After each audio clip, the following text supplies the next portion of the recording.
So by day, I run a financial services firm, which is great, but let's be real, it doesn't afford me a lot of creative outlet.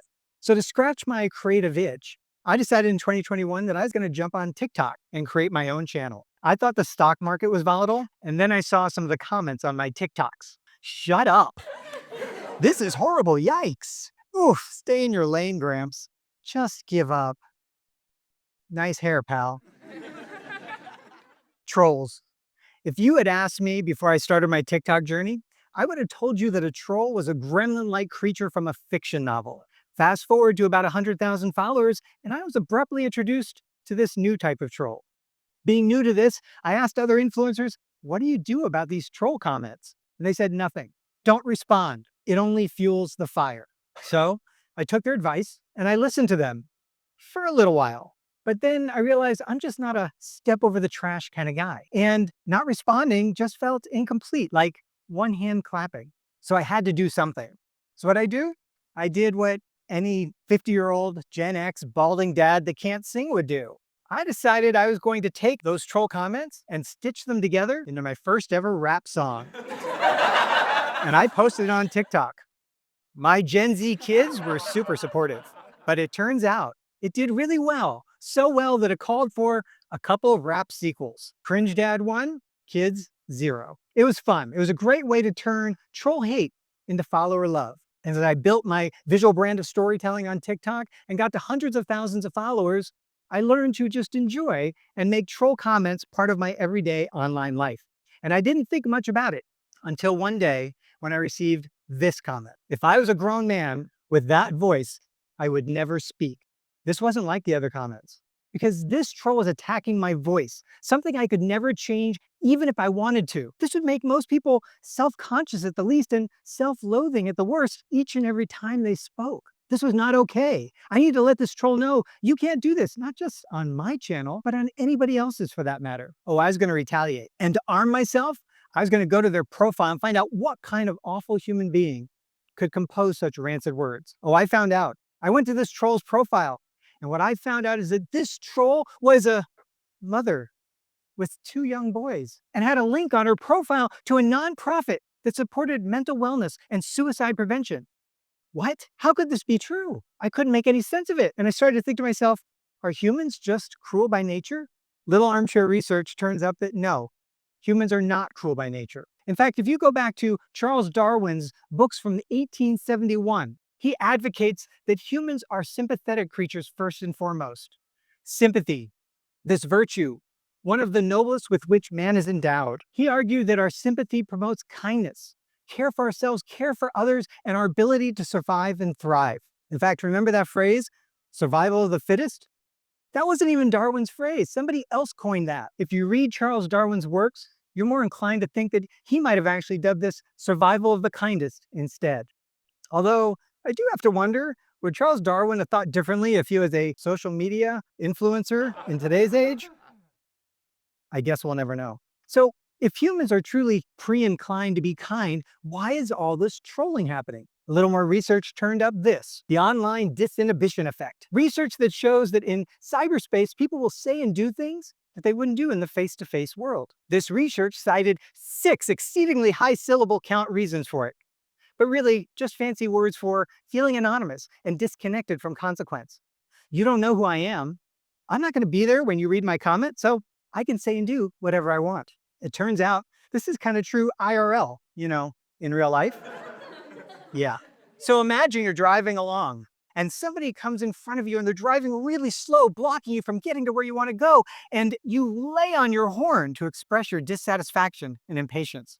You feel very justified right up until you pull up to that red traffic light and the person you honked at pulls up right next to you and seems to have an endless amount of time to stare at you and let you bathe in their glare as you reflect on your actions. And I thought to myself, I had it all wrong. I didn't need to retaliate. If I retaliated, I would just simply reinforce or justify her position. No, I need to do something to show her there's a human being on the other side of her comment. So that nastygram that I had drafted to retaliate, I threw it out. And instead, I replied to her and I said, I'm sorry my post had you feeling this way. My content's certainly not a fit for everyone. I do wish you well. Have a good day. And I hit send. Was I just fueling the fire? Would she open it, read it, see it, or respond? I didn't know. But what I did know is that in that moment, I had been sincere and kind, and it just felt right. So right, in fact, I decided to make this an experiment, and I started responding to all the troll comments with kindness. And I kept track of the responses. And the responses, they were not what I expected. For example, this troll, "Shut up, you can't sing." "You're right, I really can't sing." I was joking. So many of the comments came and they were just walking it back, as if to suggest they never really meant it to begin with. Sometimes it happened immediately, like this one. Other times, maybe with a little bit of a delay. Like with this troll, mean comment, kind response, and I waited days, weeks, months, nothing. Thought I'd never hear back. And all of a sudden, I came back 2 years later to tell you I was just being a smart aleck. In addition to walking it back, those who responded, many of them actually apologized. Like, for example, this one, really mean criticism, kind clarification, fair, sorry for misinterpreting. And I responded, "No worries, you take care." Interactions like these made me realize that their comments were never really a reflection of me or anything that I did. It was much more a reflection of them and their situation. They didn't have a reason to treat me like a human until I was human in my response. Of all of the different times that I reached out to these trolls with kindness, about half never responded, but the other half did. And they responded within a range of walking it back to outright apologizing. But you know what never came back? Despite the warnings that it would only fuel the fires, no hate ever came back. I effectively established a 0% hate rate. And perhaps even more rewarding, of the ones that did respond, about 20% actually turned around and followed me back. "Ain't no one following you." And then I looked at his profile and found out he had a love for new rust-framed Dodge cars. So I commented accordingly. And in dismay, he wrote back, "Bro really looked up my account?" And then he followed me. So I returned the favor. Friends. That woman and her 2 small boys, I never heard back from them. Couldn't expect to hear back from everyone, and that's okay. But in exchange for a 0% hate rate, I have to imagine that I caused a lot of them, even if they didn't respond, to pause and reflect, at least long enough not to send hate back to me, or maybe even enough not to send hate forward to someone else. I checked it out in real life too, and it turns out it also works. For example, I went into a coffee shop, and in that coffee shop, a barista unnecessarily snapped at me. And I paused and I looked at her and I said, "It seems like you're juggling a lot. Hang in there." She stopped, took a deep breath, and said, "You have no idea. Thank you for that."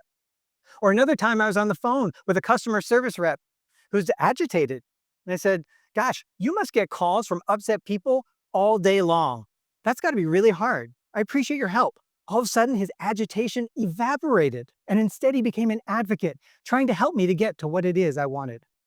In a world that's becoming increasingly tense, divided, and reactive, it may seem that this hatefulness is insurmountable. We're constantly told that we should just ignore the haters.